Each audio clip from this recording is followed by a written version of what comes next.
In front of me is Oppo A40 and today I would like to show you how you can edit password in Google Passwords Manager. Begin by opening Settings and scrolling down to hit Google. Then tap on All Services.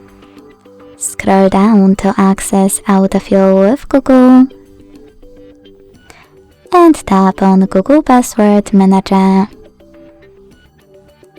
Following that, tap on one of your passwords you wish to edit, enter your screen lock and tap on Edit button. Then change whatever you want to.